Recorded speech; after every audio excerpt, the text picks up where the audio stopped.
Donc, nous sommes ici devant un Dieu qui n'a pas changé. Amen. Parce que Jésus-Christ est le même hier, aujourd'hui et éternellement. Amen. Alors, la seule chose que nous pouvons faire, c'est nous dire, bon, comme il en est ainsi, les questions que je pose à Dieu, toutes les questions que je lui pose là, je n'aurai pas toutes les réponses. Mais je peux seulement lui faire confiance. Parce que je sais que ce que je ne connais pas aujourd'hui, demain je veux le connaître.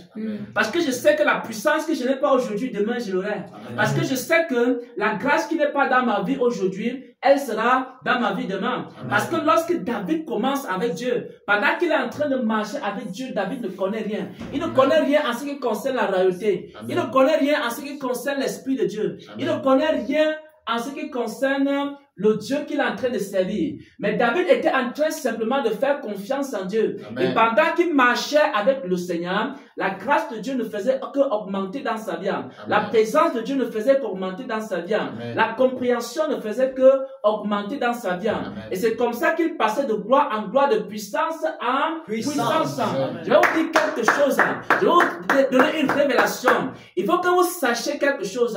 La preuve que le Seigneur est en train de marcher avec vous, la preuve que c'est le Seigneur qui vous conduit, la preuve que c'est l'Esprit de Dieu qui vous conduit, Amen. La preuve que c'est le roi des rois qui vous conduit, Amen. La preuve c'est quoi? La preuve c'est que lorsque vous allez commencer la marche avec Dieu, au départ, vous ne connaissez rien. Vous êtes informe et vide.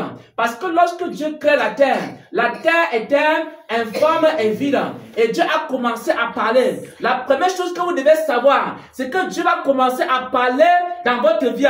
Lorsque Dieu vous appelle, lorsque Dieu appelle Abraham, Dieu a commencé à parler dans la vie d'Abraham. Vous devez savoir que quand Dieu vous appelle, il va commencer à parler dans votre vie. Et vous allez faire quoi? Vous allez marcher dans des paroles qui vous communiquent. Vous allez marcher dans des prescriptions qui vous donnent.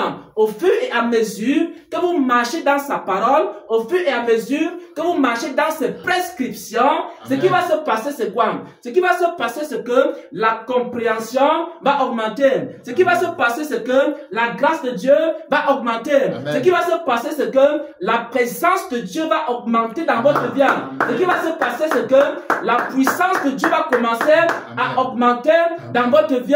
Si quelqu'un est en train de tourner en rond, si quelqu'un est en train de marcher sur place, si quelqu'un ne voit pas de progrès dans sa vie, il y a au moins deux choses.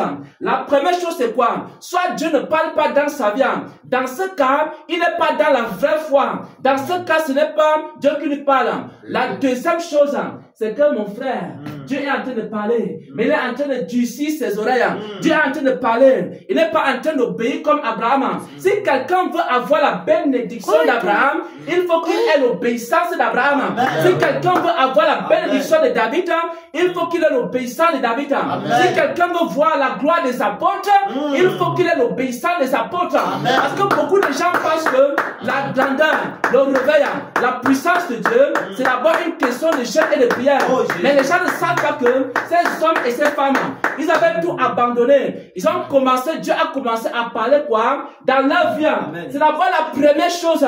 Il faut que Dieu parle dans ta vie. Lorsque tu es dans la vraie foi, Dieu doit parler dans ta vie. Et pendant que Dieu parle dans ta vie, tu commences à faire quoi? Tu commences à obéir. Et pendant que tu obéis, tu passes de gloire à gloire, de victoire en victoire, de puissance en puissance, de grâce en grâce, de force en force, de témoignage en témoignage. Oh mon Dieu, mon roi. Est-ce que quelqu'un aujourd'hui est décidé à marcher comme Abraham? Alors, vous êtes des petits philosophes. Quand Dieu est en train de parler, parce qu'il y a deux choses. Il y a des hommes qui n'entendent pas la voix de Dieu. Si tu es dans la vraie foi, mon frère, si tu es dans la vraie foi, ma soeur, Dieu va parler dans ta vie. Si Dieu a parlé dans ta vie, alors il faut simplement obéir.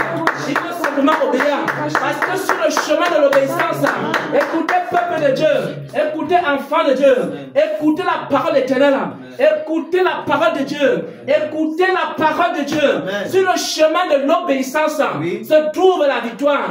Sur le chemin de l'obéissance se trouve la paix. Sur le chemin de l'obéissance se trouve la puissance de Dieu. Sur le chemin de l'obéissance se trouve la gloire de Dieu. Sur le chemin de l'obéissance se trouve la liberté liberté. Et si quelqu'un aspire à cette chose-là, il a juste besoin d'obéir. Il a juste besoin d'obéir. Alors, avant de commencer, chacun va voir l'engagement qu'il peut prendre. Parce que Dieu n'a pas changé. N'allez pas apprendre un Dieu des livres. Il y a le Dieu de la Bible. Il n'a pas changé. Je vous le dis en vérité. C'est depuis Adam qui fait ce travail.